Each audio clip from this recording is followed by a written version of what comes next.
My 6-year-old student said that his parents enjoyed drinking and driving and did it all the time. It was show and tell Thursday, and little Stevie stood in front of the class, proudly telling us what he looked forward to doing the most this weekend. "I can't wait to go to the lake and go drinking and driving with Mommy and Daddy," he screamed out with the biggest smile. "It's my favorite!" My heart stopped. I nervously glanced around at the other kids who were either innocently clapping or zoned out and quickly called up the next presenter. After dismissing the class for recess, I pulled Stevie aside. "Hey, buddy, can we talk about what you said during show and tell?" He nodded eagerly. "You said your parents drink and drive, right?" He grinned. "Yeah, all the time. It's so fun." My stomach twisted into knots. "I see. Do they do this while you're in the car with them?" He nodded. "Uh-huh. They drink in the car, they drink on the lake, and sometimes they let me have some too. This time, they're gonna teach me how to drink and swim just like them." Oh God. I felt all the blood from my face drain. "Do you know how to swim?" "No. Mommy said that's what makes it fun." I did a double take. This was worse than I'd thought. A 6-year-old being given alcohol and his parents drove around drunk with him in the back seat was definitely an emergency situation. I had to do something before he went out with his family this weekend. I asked one of the teachers to watch the kids while I hurried over to the principal's office. I explained everything Stevie had said, expecting immediate action. Instead, she waved her hand dismissively. "You know, kids say the wildest things. My own nephew thought he could go and live in Bikini Bottom when he was at that age. Stevie probably saw something on TV and misunderstood something. But he said he drinks it too," I pressed. His answers were consistent. She sighed and clasped her hands together, placing them on her desk. "Look, I know you care, but we can't start making accusations based on a 6-year-old's show and tell story. Do you know how many lawsuits that would open up? We're still dealing with your little incident last year, remember? So unless you have actual evidence, try not to overthink things. Unless this time you'd really like to get fired." She smiled blankly and pointed at the door. I knew what she said had some truth to it, but my gut told me there was more. So that afternoon, when Stevie's older brother Kieran came to pick him up from class, I had to try and get more information out of them. I waved at him with a professional smile and asked, "Hey, is everything okay at home?" Kieran tilted his head in confusion and said, "Yes. Is there a problem?" I told him that Stevie had said something alarming in class. "He mentioned they drink and drive?" Kieran laughed. "Oh man, Stevie says the craziest stuff. Don't worry about it. He's got a wild imagination." He ruffled Stevie's hair. "Come on, bud. Let's go home." Maybe I should have dropped it, but I couldn't seem to let it go. So that night, I did more digging. I looked up Stevie's parents on social media. I scrolled back through years of posts, birthday parties, family vacations. Nothing unusual until I found a post from 4 years ago. A photo of a sobriety chip with the caption, "1 year strong. Never going back." My blood went cold. His dad had a drinking problem. I instantly thought, what if he'd relapsed? And when I thought about Stevie, I couldn't help what I did next.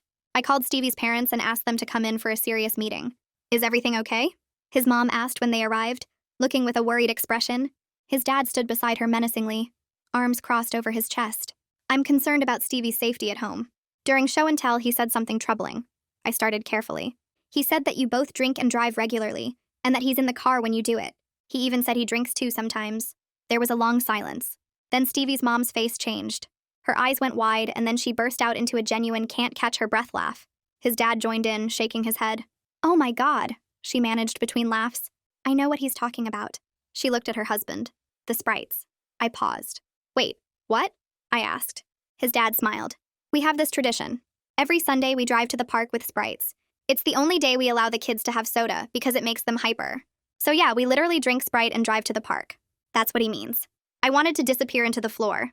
All that panic, the principal's office, interrogating their teenage son, stalking their social media, over Sprite. "I'm so sorry," I stammered. I thought. "We know what you thought," his dad said, but he wasn't angry. "Honestly, we appreciate that you cared enough to check. Not a lot of teachers would." They stayed to chat a bit longer, but as they were leaving, Stevie's mom turned back. "We've got an extra Sprite in the car if you want, just so you can see we're not secretly terrible parents." She laughed. I laughed too. "Sure, I'd love one." She jogged out and came back with an ice-cold Sprite can. "Enjoy," she smiled. I took a sip in front of them and nearly spit it out. That wasn't just Sprite. There was definitely alcohol in this.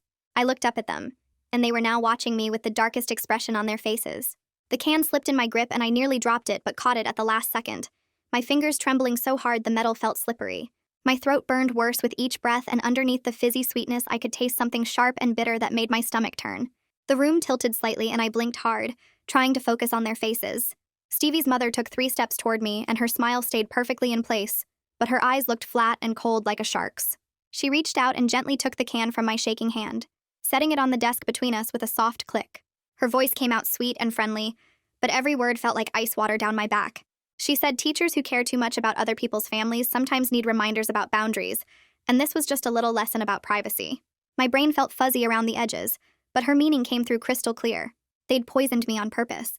I stumbled backward toward the door, my legs suddenly weak like someone had cut the strings holding me up. The father moved casually to block my path, not aggressive or obvious about it, just repositioning himself between me and the exit. He said I looked really pale, and maybe I should sit down for a few minutes until I felt better, and his hand gestured toward the chair like he was being helpful. My heart hammered against my ribs so hard it hurt, and I couldn't tell if that was panic or whatever drug they'd put in the Sprite. I shook my head and tried to step around him, but my coordination felt off. He moved with me, still casual, still blocking. The mother kept talking about how much they appreciated teachers who knew when to keep school business at the school and family business private. She mentioned how hard it must be for me after last year's incident, how one more mistake could really damage my career permanently. Every word was a threat wrapped in concern, and my skin crawled. I forced myself to take slow breaths even though my chest felt tight. I needed to get out of this room. I told them I wasn't feeling well and really needed to go home now, and somehow my voice came out steadier than I expected. The father studied my face for what felt like forever, then finally stepped aside. He said of course I should go rest, and they understood how stressful teaching could be. The mother walked me to the door with her hand on my shoulder like we were old friends. She reminded me one more time that some things were better kept private between families and schools. I nodded because I didn't trust my voice anymore. The hallway outside felt too bright and the fluorescent lights buzzed too loud in my ears. I walked as normally as I could manage toward the exit, feeling their eyes on my back the entire way. My hands shook so badly I could barely get my car keys out of my purse. I dropped them twice on the pavement before I managed to unlock the door. Inside, with the doors locked, I sat gripping the steering wheel and shaking for 10 full minutes, while my heart gradually slowed from a sprint to just racing. The school building looked normal and peaceful in the afternoon sun. A few parents walked past with their kids. Everything looked so ordinary that I almost convinced myself I'd imagined the threat in their voices. But my throat still burned and my hands still trembled, and I knew exactly what had happened. I started the engine and drove straight to the hospital emergency room because I had no idea what they'd given me or how dangerous it was. The ER intake nurse took one look at my face and asked what was wrong. I explained I'd been given a drink with alcohol and possibly drugs in it without my knowledge. She got me back to a room within 5 minutes. The doctor who examined me listened carefully while I explained about the Sprite, and the bitter taste and the parents' threatening behavior. She ordered immediate blood work and a full toxicology screen, explaining the results could take several days, but they needed to know what substances were involved. While I waited for the blood draw, I pulled out my phone and tried calling the principal. It went straight to voicemail. I left a message explaining that Stevie's parents had just poisoned me in retaliation for my concerns about their family, that I was currently in the emergency room getting tested, and that I needed her to call me back immediately. Even as I spoke, I could hear how crazy it sounded. Parents poisoned their kid's teacher over a misunderstanding about Sprite. The principal already thought I overreacted to everything. This would sound completely unhinged. The phlebotomist came in and drew what felt like a dozen vials of blood. The doctor came back and introduced herself properly as Haley Sutherland. She explained the preliminary tests showed elevated heart rate and blood pressure, but nothing immediately life-threatening. She gave me activated charcoal to drink as a precaution since we didn't know what substance was involved. The black liquid tasted horrible, but I forced it down. Haley said she wanted to admit me overnight for observation, since we couldn't be sure what I'd ingested or how my body would react. I agreed immediately because going home alone terrified me. They moved me to a regular room upstairs, and I lay in the hospital bed staring at the ceiling tiles while nurses checked my vitals every hour. My phone stayed silent. The principal never called back. Lying there in the dark with machines beeping around me, I realized how completely trapped I was. The principal already believed I made false accusations and overreacted to innocent situations. Now I was claiming the parents I'd wrongly suspected of child abuse had poisoned me in revenge. Without proof, without witnesses, with my already damaged credibility, who would believe me? The parents looked like normal suburban folks, and I looked like an unstable teacher with a history of causing problems. My career was probably over. Worse than that, I might be in actual danger and nobody would take it seriously enough to help me. I barely slept that night. Every time I started to drift off, I'd jerk awake thinking about the cold look in the mother's eyes. The next morning, Haley came in to discharge me. She explained the toxicology results would take several more days, but I was stable enough to go home. She made careful notes in my medical record about everything I'd reported and gave me copies of all the documentation. She suggested quietly that I might need these records for legal purposes later.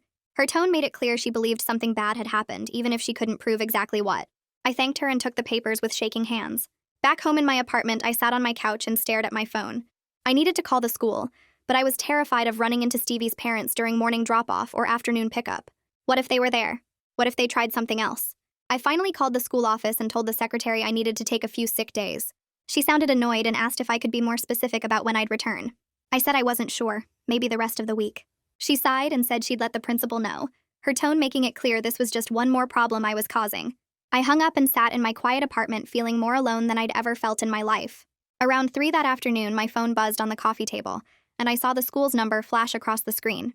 My hand shook as I picked it up. The principal's voice came through flat and tired, like she was already done with this conversation before it started. She asked if I was really calling in sick because I thought Stevie's parents poisoned me, and I could hear her typing something while she talked. I tried to explain about the hospital and the tests they ran, and how the drink definitely had alcohol in it, but she cut me off mid-sentence. She said I needed to come in tomorrow morning for a meeting with her and the superintendent, and that I should probably bring my union rep if I had one. The way she said it made my chest feel tight. I asked what the meeting was about, and she just repeated that I should bring representation and hung up. I sat there staring at my phone for a long time after the call ended. The hospital papers were spread across my coffee table, and I picked them up and read through them again. Everything looked official and real, but I suddenly saw how it would look to someone else. I went to the emergency room and told them I'd been poisoned, and they found alcohol in my system. That was it. There was no Sprite can because it was still at the parents' house. There were no witnesses because I drank it alone with them watching. I had willingly accepted a drink from people I'd just accused of child abuse, which made me look either stupid or crazy or both. My only proof was my own word, and after the whole show and tell disaster, my word wasn't worth much at that school anymore. That evening, I couldn't stop thinking about it, so I opened my laptop and started searching. I typed in things like what happens when teachers accuse parents, and can teachers get sued for false accusations, and teacher fired for reporting abuse. Every single result made my situation look worse. I found news articles about teachers who lost their jobs over misunderstandings.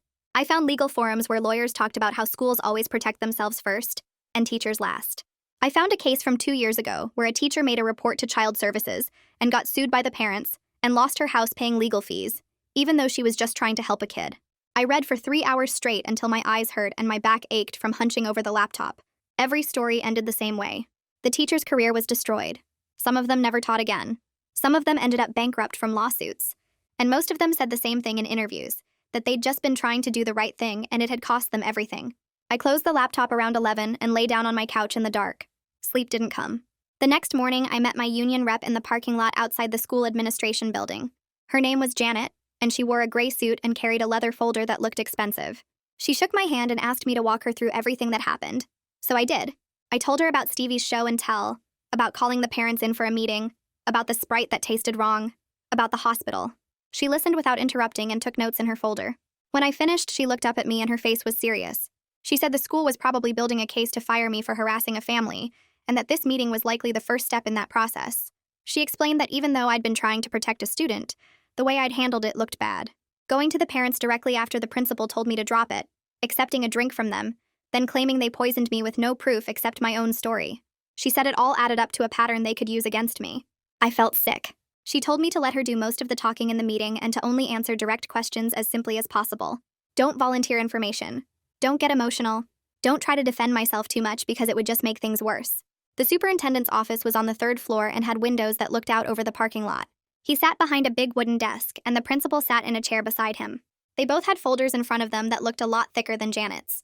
The superintendent introduced himself and thanked us for coming, then opened his folder and started reading from it. He said they'd been reviewing my employment history and recent conduct, and they had some serious concerns about my judgment and professional behavior. He laid out a timeline that made me sound completely unhinged. First, I'd overreacted to a child's innocent comment about Sprite during show and tell.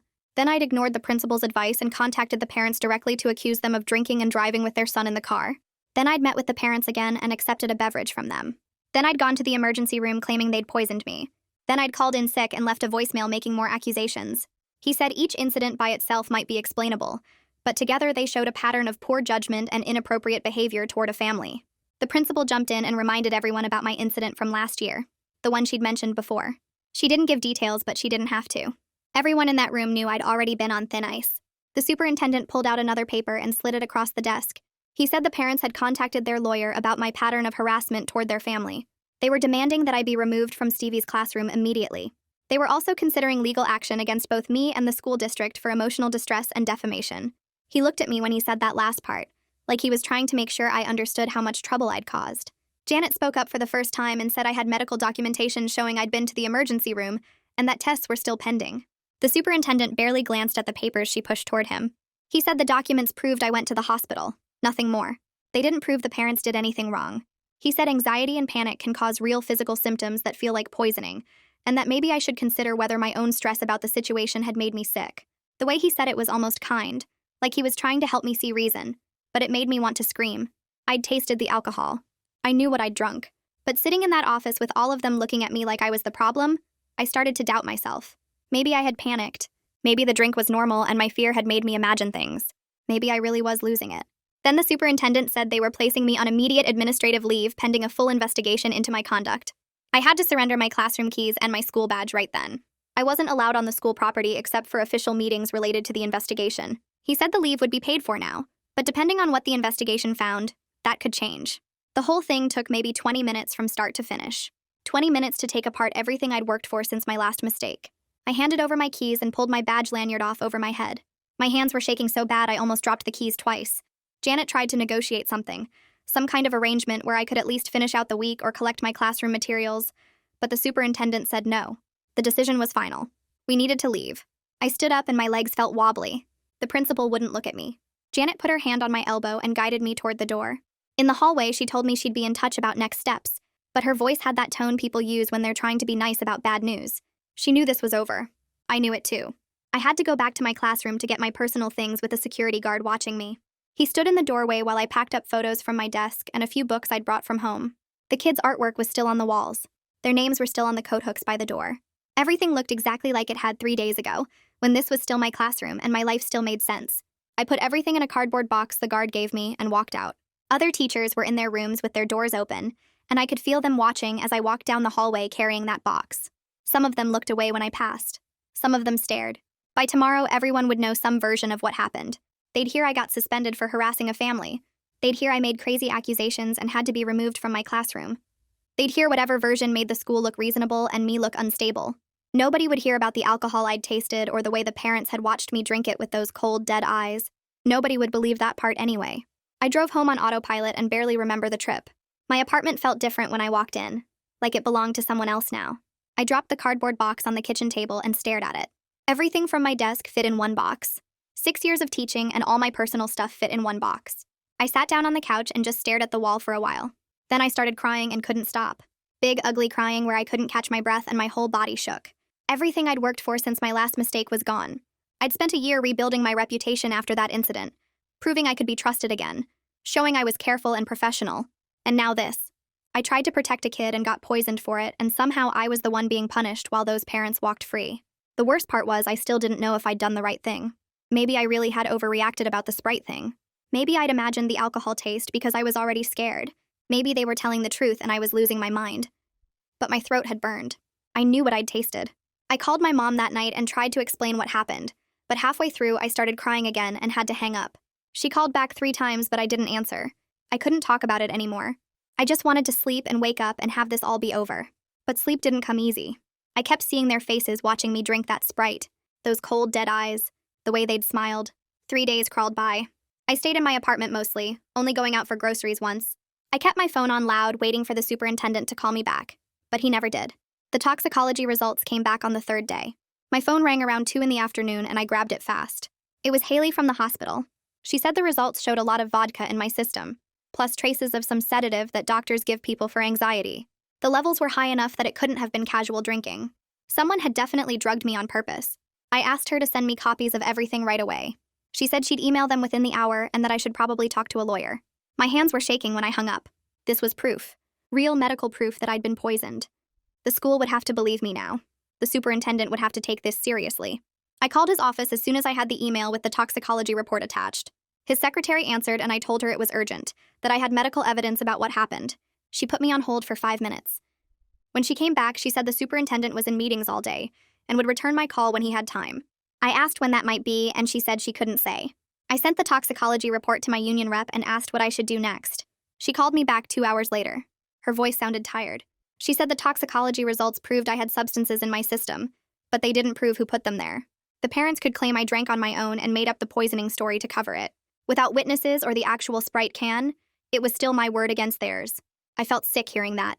Even with medical proof, nobody believed me. 2 more days passed with no call from the superintendent. My union rep sent him a formal letter with the toxicology report attached, demanding a response. Nothing. On the 5th day, I decided I couldn't wait anymore. If the school wouldn't help me, maybe the police would. I called the non-emergency line and explained I needed to file a report about being poisoned. The operator connected me to an officer who took down all my information. He was polite enough, but I could hear the doubt in his voice when I explained about the parents and the Sprite and the hospital visit. He asked if I had the can or any witnesses. I said no. He asked if the parents had threatened me directly. I said not in words exactly, but the way they looked at me. He was quiet for a second. Then he said he'd file the report and someone might follow up. But without physical evidence or witnesses, there wasn't much they could investigate. He suggested I might want to get a restraining order if I felt unsafe. I thanked him and hung up feeling more alone than ever. Even the police thought I was making things up. I spent the weekend in my apartment barely eating, just sitting on the couch replaying everything in my head. Maybe I should just quit teaching and move away. Start over somewhere else where nobody knew about any of this. But that felt like letting them win. Monday morning, my phone rang with a number I didn't know. I almost didn't answer. A man's voice said his name was Christopher Donnelly and he was a detective. He'd reviewed my police report about the poisoning and wanted to meet in person to discuss it. My heart jumped. Finally, someone was taking this seriously. We agreed to meet at a coffee shop near my apartment that afternoon. I got there early and sat in the back corner where I could see the door. Christopher showed up right on time. He was maybe 40, wearing normal clothes, not a uniform, and he had a notebook in his hand. He got coffee and sat down across from me. I walked him through the whole story from the beginning. Stevie's show and tell about drinking and driving, the principal dismissing my concerns, looking up the parents online and finding the sobriety chip photo, calling them in for a meeting, the Sprite explanation, them offering me a drink to prove they were normal, the taste of alcohol and how they watched me drink it, the hospital visit and toxicology results, the school suspending me instead of investigating them. Christopher listened carefully and wrote things down in his notebook. He asked good questions about timing and what people said exactly. When I finished, he was quiet for a minute. Then he said he believed something happened to me, but he needed to be honest about the challenges. Without the Sprite can or any witnesses, it was basically my word against the parents. And my credibility was already damaged because the school was saying I had a pattern of harassing this family. He asked if I had any other evidence or if anyone else had concerns about the parents. I said no. I was the only one who'd noticed anything wrong. He nodded slowly. Christopher said he'd do what he could, but he wanted to be realistic with me. Cases like this were hard to prove even with good evidence, and I didn't have much to work with. He suggested I should talk to a lawyer about two things. First, criminal charges against the parents for assault. Second, protecting myself from the lawsuit they were threatening. He pulled out his phone and scrolled through his contacts. He said there was a lawyer named Declan Hayes who handled assault cases and employment issues. Christopher had worked with him before and trusted him. He texted me Declan's contact information right there. I thanked him and asked what happened next with the police investigation. Christopher said he'd write up his report and talk to his supervisor, but without more evidence, they probably couldn't move forward with charges. He told me to call him if I remembered anything else or if the parents contacted me again. We shook hands and he left. I sat there finishing my coffee and feeling a tiny bit better. At least one person believed me enough to take a meeting. That was something. I called Declan Hayes' office as soon as I got home. His secretary scheduled me for the next afternoon. Declan's office was in a nice building downtown. The waiting room had leather chairs and magazines. A woman came out and introduced herself as Summer Hayes, Declan's colleague. She walked me back to a conference room where Declan was waiting. He was younger than I expected, maybe 35, with dark hair and sharp eyes. Summer sat down next to him and they both had legal pads ready. I went through the whole story again.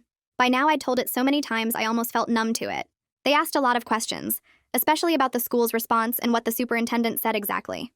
When I finished, Declan leaned back in his chair. He said my situation was legally complicated. The poisoning was real based on the medical evidence, but proving who did it needed more than just my word, especially since my credibility was already damaged by the school calling me a harasser. He said they could potentially file criminal charges, but he wanted to be honest that getting a conviction would be very difficult. Summer jumped in then. She said she focused on employment law, and she thought we might have better options there. The way the school responded to my medical emergency could be retaliation or failure to protect employee safety. They suspended me right after I reported being poisoned by parents of a student. That looked bad for them. She said we might have grounds for action against the school district even if the criminal case didn't go anywhere. Declan said the first thing I needed to do was document everything from this point forward. Every interaction, every phone call, every email. Write down dates and times and exactly what was said. He pulled out a notebook and handed it to me. He said to use this and keep it with me always. Summer added that I should also consider a restraining order against the parents. It wouldn't prove they poisoned me, but it would create a legal record that I felt threatened by them. Declan said the downside was that a restraining order might make things worse. The parents could see it as an attack and escalate their lawsuit threats. But it would also protect me if they tried to contact me or show up at my apartment. They both waited while I thought about it. Finally, I said I wanted to do the restraining order. I was scared of those parents and what they might do next. Summer said she'd start the paperwork. Declan said he'd reach out to Christopher and see what the police investigation looked like. They both stood up and shook my hand. Summer walked me out and told me to call anytime if I needed anything. I walked back to my car feeling overwhelmed, but also a little bit hopeful. I had lawyers now. People who believed me and knew how to fight back. That was more than I'd had yesterday. That same night, I pulled out the notebook Declan gave me and started writing everything down from the beginning. I wrote about show and tell Thursday when Stevie first mentioned drinking and driving. I documented my conversation with the principal and how she dismissed my concerns because of last year's incident. I noted the meeting with Stevie's parents and their sprite explanation that seemed so reasonable at the time. Then I wrote about the poisoned drink and their expressions when I tasted the alcohol. Page after page filled up as I worked through every detail, every conversation, every moment. Around midnight, I stopped and read back through what I'd written. That's when I saw it clearly for the first time. The parents had played this perfectly. They made me look unstable and paranoid while they stayed calm and reasonable. They used my damaged reputation against me. They offered me the spiked drink right in my classroom where I felt safe. They knew the school wouldn't believe me because of my history. Every move was calculated to make me the problem instead of them. I felt sick reading my own timeline because it showed how completely they'd manipulated the situation. A week into my suspension, I was at the grocery store buying frozen dinners because I couldn't bring myself to cook real food. I turned down the cereal aisle and nearly crashed my cart into Mateo from the math department. He smiled when he saw me, but then his face changed. He asked how I was doing, and something about the genuine concern in his voice just broke me. I started crying right there between the Cheerios and the Frosted Flakes. He steered me and my cart to the side and waited while I pulled myself together. Then I told him everything. The show and tell incident, the parents' explanation, the poisoned Sprite, the hospital visit, the superintendent's meeting, all of it. He listened without interrupting or looking at me like I was crazy. When I finished, he was quiet for a minute. Then he said something that made me stop crying immediately. He told me Stevie had been acting really strange in the cafeteria lately. He'd started hoarding food in his pockets and backpack like he was scared he wouldn't get to eat later. He flinched whenever adults approached him suddenly, even teachers he knew well. Last week, Mateo heard him asking another teacher if she knew where his real mommy went. The teacher thought he was just being a confused kid, but Mateo said it stuck with him because of how serious Stevie sounded when he asked it. He said he'd been worried about the kid, but didn't know what to do without any real evidence or reason to report it. Now, hearing my story, he said all those little things suddenly made horrible sense. I asked him if he'd be willing to write down what he'd observed and share it with Christopher, the detective handling my case. Mateo didn't even hesitate. He said yes immediately and pulled out his phone to type notes right there in the grocery store. He said he'd been worried about Stevie for weeks but felt stuck because he didn't have proof of anything specific. He thanked me for giving him a reason to finally document his concerns and do something about it. We exchanged numbers and he promised to send his observations to Christopher that same day. Walking to my car afterward, I felt something I hadn't felt in weeks. Hope. Maybe I wasn't alone in this after all. 2 days later, Christopher called to tell me he was reopening active investigation into the family. He explained that Mateo's observations created a pattern of concerning behavior towards Stevie that went beyond just my poisoning incident. A child hoarding food, flinching from adults, and asking about a different mommy suggested serious problems at home. Combined with the medical evidence of my poisoning and the parents' threatening behavior, he said this looked like something much more serious than a simple dispute between a teacher and parents. He was going to start interviewing other school staff to see if anyone else had noticed problems with Stevie or his family. Christopher worked fast. Within 3 days, he'd talked to 5 different teachers and staff members at the school. 2 more teachers reported observations that worried them. One said Stevie's behavior had gotten worse over the past month. He seemed anxious about going home and would try to stay late in the classroom doing extra work. Another teacher mentioned that Stevie had made odd comments about needing to stay quiet to keep his parents happy. She'd documented it in her class notes because it seemed strange, but hadn't reported it because she thought she might be reading too much into kid talk.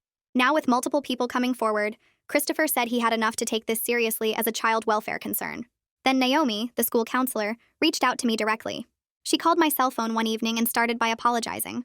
She said she'd initially dismissed my concerns about Stevie because the principal told her I had a history of overreacting. But after my suspension, she'd been watching Stevie more carefully during their regular counseling sessions. Now she was seriously worried about his home environment.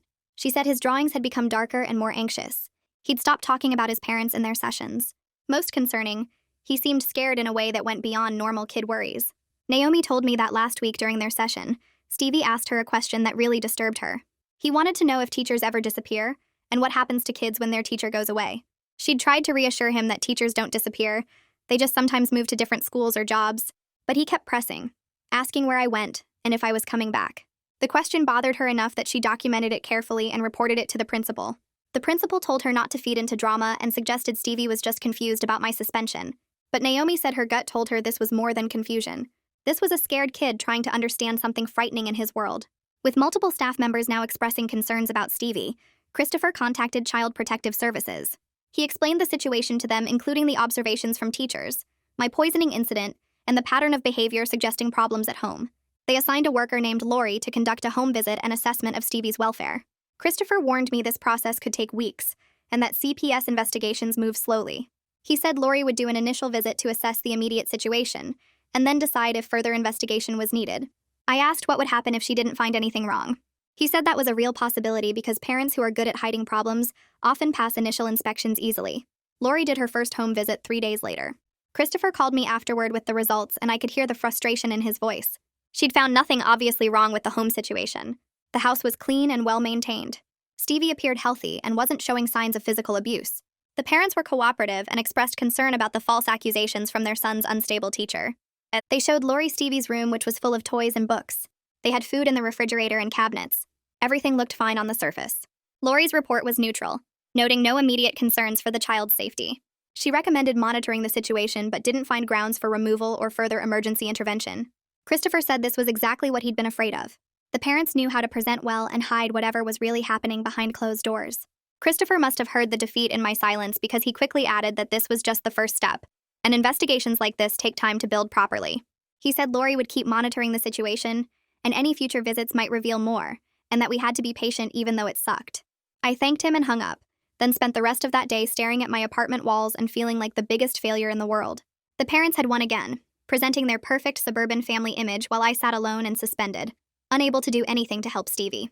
2 weeks crawled by with no news, no updates, just me sitting in my apartment replaying everything over and over.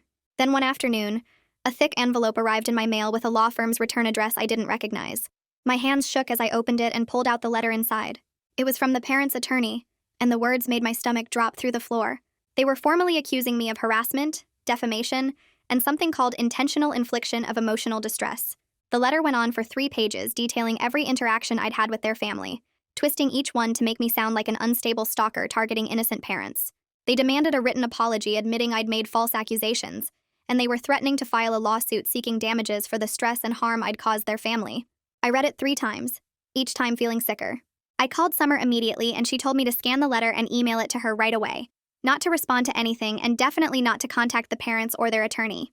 She said she'd review it with Declan and get back to me within 24 hours. That night was one of the worst of my life, lying awake imagining losing everything in a lawsuit, having my name dragged through court, never being able to teach again. The next afternoon, Summer called me back, and I could hear the determination in her voice. She said the letter was aggressive and designed to scare me, but they were making a mistake by threatening legal action because it opened the door for us to respond with our own evidence. She'd already drafted a formal response denying all allegations and putting them on notice that we had medical documentation of their assault against me, which completely shifted the legal situation. Summer explained that by acknowledging the meeting where they gave me the Sprite, their letter actually helped prove I'd been in contact with them when the poisoning occurred. She said Declan was reviewing everything, and they'd send the response within 48 hours, and I should prepare for things to get uglier before they got better. She wasn't wrong. 5 days after Summer sent our response, another letter arrived from the parents' attorney, and this one was vicious. They claimed I had no proof of any assault and suggested my medical emergency was likely a panic attack or substance abuse issue, not poisoning. The letter included detailed character attacks based on my previous incident at the school last year, painting me as someone with a history of making false accusations and causing problems. They even included quotes from my personnel file that the school must have shared with them somehow, twisting my past mistake into evidence that I was mentally unstable and prone to paranoid delusions about families. Reading those words about myself, written by strangers who'd never met me, felt like being punched in the gut over and over. But while all this legal fighting was happening, something important was developing at the school that I didn't even know about yet. Mateo had kept watching Stevie carefully during class, and one day during an activity about family traditions, he noticed something that changed everything. The kids were supposed to draw pictures of their favorite family activities and write a few sentences explaining them. Stevie drew a picture of 2 adult figures holding what looked like cans, with a small figure between them. When Mateo looked closer at what Stevie had written, his blood went cold. The kid had written in his careful 6-year-old handwriting that his parents liked to drink grown-up Sprite, and that they told him never to tell teachers the truth about anything. Mateo immediately recognized how crucial this was. He quietly took a photo of the drawing and Stevie's written explanation with his phone before the kid could take it home, making sure to capture everything clearly. Then as soon as school ended, he made copies and contacted both Christopher and Lori, explaining the context and his growing concerns about what was happening in that house. Christopher called Lori right away, and they agreed this warranted another home visit, but this time unannounced so the parents couldn't prepare and stage everything. 3 days later, Lori showed up at the house in the middle of a Tuesday afternoon. Stevie was home from the school sick, and when the father answered the door, Lori could immediately tell something was wrong. His eyes were unfocused, his words slightly slurred, and she could smell alcohol on his breath at 2 in the afternoon. She documented everything carefully, noting his aggressive and defensive behavior when she asked to see Stevie, the way he blocked the doorway initially, and how he kept insisting everything was fine in a way that made it clear everything was not fine. Lori managed to see Stevie briefly, and noticed the kid seemed nervous and scared in a way he hadn't been during her first visit, constantly glancing at his father like he was afraid of saying the wrong thing. She wrote all of this in her updated report, including her professional opinion that the home environment had deteriorated significantly and warranted further investigation. Christopher got Lori's report that same evening, and knew he finally had enough to take real action. He used her findings about the father's day, drinking and aggressive behavior, combined with Mateo's documentation of Stevie's drawing and written statement, to obtain a warrant for the parents' phone and computer records. The judge approved it within 2 days, and what Christopher's team found in those digital records was exactly what we needed. The parents had made multiple online searches on the exact day they'd given me the spiked Sprite, including searches for, how long does alcohol stay in bloodstream? And, can teachers file police reports against parents? And legal consequences for spiking someone's drink. They'd been stupid enough to do these searches from their home computer, creating a perfect digital trail that proved they'd known exactly what they were doing when they poisoned me. With this evidence, plus Lori's reports and Mateo's documentation about Stevie, Christopher had everything he needed. He arrested both parents on a Thursday morning, charging them with assault and battery, child endangerment, and witness intimidation. The arrest happened at their house, and neighbors watched as police led them both away in handcuffs. Stevie was temporarily placed with Kieran, who was 19, and had his own apartment across town, and social services approved the emergency placement since Kieran had no criminal record and was the child's brother. I found out about the arrests when Christopher called me that afternoon, and I literally collapsed onto my couch in relief and shock. After weeks of feeling helpless and attacked, something had finally happened to protect Stevie and hold his parents accountable. Christopher warned me this was just the beginning of a long legal process, but at least the immediate danger was over. 2 days after the arrests, Mateo called me and said Kieran wanted to talk to me. He'd given Kieran my number, and within an hour my phone rang. Kieran's voice was shaky when he spoke, full of guilt and regret. He explained that he'd known his parents had drinking problems for years, but never imagined they'd actually hurt anyone, especially not a teacher who was just trying to help his little brother. He said he felt horrible for dismissing my concerns that day at the school, and he was cooperating fully with the police and social services to make sure Stevie stayed safe. He thanked me for not giving up even when everyone told me I was wrong, because if I had, his brother would still be in that house with parents who were getting worse every day. 2 days after the arrests, the superintendent called my cell phone. His voice was different from our last conversation, less aggressive and more careful. He told me they were ending my administrative leave right away, and I could return to my classroom next week if I wanted. The district had reviewed all the evidence Christopher provided, and they realized they'd made mistakes in how they handled my situation. I listened without saying much because I didn't trust this sudden change. When he finished talking, I told him I needed time to think about it and hung up. I called Summer right away and asked if she could meet me that afternoon. We sat in her office while I explained the superintendent's offer and asked what she thought I should do. She pulled out a legal pad and started writing down everything I told her about the school's response to my assault. She explained that I had really strong grounds for legal action against the district because they failed to investigate when I reported being poisoned and then suspended me instead of protecting me. The problem was that suing the school district would probably damage my teaching career forever, even if I won. Other schools would see me as someone who causes legal problems, and I'd have trouble finding work anywhere. She asked me what mattered more, getting justice or keeping my career.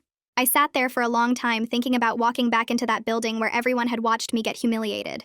I thought about seeing the principal who'd threatened to fire me and the teachers who'd whispered about me in the halls. I couldn't do it. I told Summer I wanted to return to teaching, but in a different school, somewhere I could start fresh without everyone knowing what happened. She nodded and said that was probably the smartest choice, then asked if I wanted her to negotiate with the district. Over the next week, Summer worked out the details with the school district's lawyers. They agreed to transfer me to another elementary school on the other side of town, and they wrote a formal apology for how they'd handled everything. It wasn't nearly enough to make up for what they'd put me through, but Summer managed to get them to pay my medical bills from the hospital and cover the wages I'd lost during suspension. She also made sure the apology went in my permanent file, so future employers would see the district admitted they were wrong. Meanwhile, Lori kept me updated about Stevie. He was still living with Kieran, and they were both going to family therapy twice a week. Lori said Stevie was doing much better now that he wasn't living in constant stress from his parents' drinking and manipulation. He was sleeping better, eating regular meals, and his teachers reported he seemed happier at the school. Kieran was learning how to be a parent figure and taking his responsibility seriously. Christopher called me every few days with updates on the criminal case. The parents' lawyer was trying to work out a plea deal to avoid trial, but the prosecutor wanted them to serve real jail time. The evidence was too strong to ignore, especially the computer searches they'd done right before poisoning me. Christopher said the premeditated nature of what they did, plus the child endangerment issues Lori had documented, meant the prosecutor had a solid case. 3 months after they poisoned me, the parents accepted a plea deal. They each pleaded guilty to reduced charges and got sentenced to 2 years in prison, followed by 3 years of probation and required substance abuse treatment. They also had to agree that they could only see Stevie during supervised visits, which meant a social worker would be present anytime they were around him. Christopher called to tell me the news and said he was satisfied with the outcome, even though he wished they'd gotten more time. As part of the plea agreement, the parents had to drop their lawsuit against me. Summer negotiated a separate settlement with the school district that included more money for my trouble and a neutral employment reference that wouldn't mention any of the accusations or suspension. She explained this meant when future employers called, the district could only confirm I worked there and my dates of employment. Nothing negative. I started at my new school in January, right after winter break. The principal met me on my first day and told me she'd read my file and was glad to have me on her team. My new colleagues were friendly and welcoming, and nobody treated me like I was damaged or problematic. For the first time in months, I felt like I could trust my own judgment about student welfare without second-guessing every concern or worrying about getting fired. The building was smaller than my old school and the neighborhood was different, but I loved my new classroom and my students. Mateo started visiting me at my new school once a month. We'd get coffee after classes ended and talk about everything that happened. He told me the experience changed him and taught him to speak up when he noticed something wrong with a student, even if it seemed small. I told him it changed me too, but not in the way people might think. Being right about Stevie's situation didn't feel like victory because of everything it cost. I learned that doing the right thing sometimes means losing things you care about, but the alternative is worse. We became real friends through all of this, the kind of friendship that forms when you go through something terrible together and come out the other side. Kieran started texting me every few weeks with updates about how Stevie was doing. The messages always made me smile because they showed real progress happening. Stevie was going to therapy twice a week, and his therapist said he was opening up more about his feelings and learning healthy ways to deal with stress. His grades improved a lot once he didn't have to worry about what was happening at home, and Kieran sent me photos of report cards with straight A's and teacher comments about what a sweet kid he was. The best part was when Kieran told me that Stevie asked about me sometimes, wondering if I was okay and if I was still teaching other kids.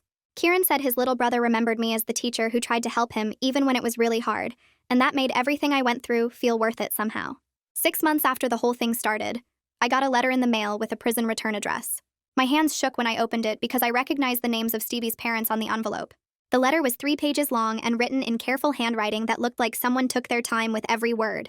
They apologized for what they did to me and explained that they were deep in addiction and completely out of control, drinking every day, and making terrible choices because they were scared of losing their son.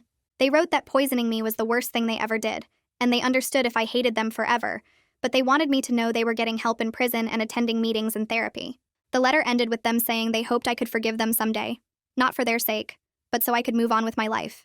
I read it 3 times and then put it in a drawer in my desk.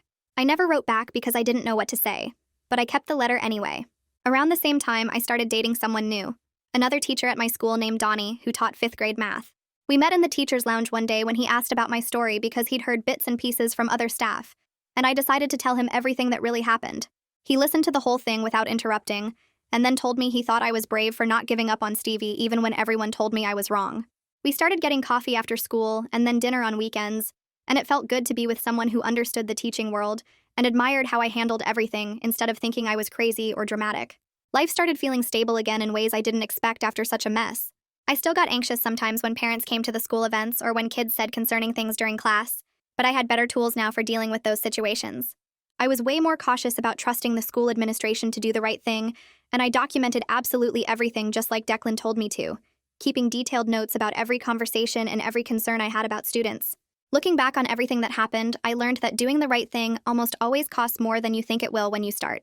I lost my job temporarily, got poisoned, faced a lawsuit, and had people think I was unstable and dramatic. But the other option was letting a 6-year-old kid stay in a dangerous situation because I was too scared to speak up, and that would have been so much worse than anything that happened to me. Stevie is safe now, living with his brother and going to therapy and doing well in the school. I survived the whole nightmare and came out okay on the other side. And I'm still teaching, which means I didn't let them destroy what I love most about my career.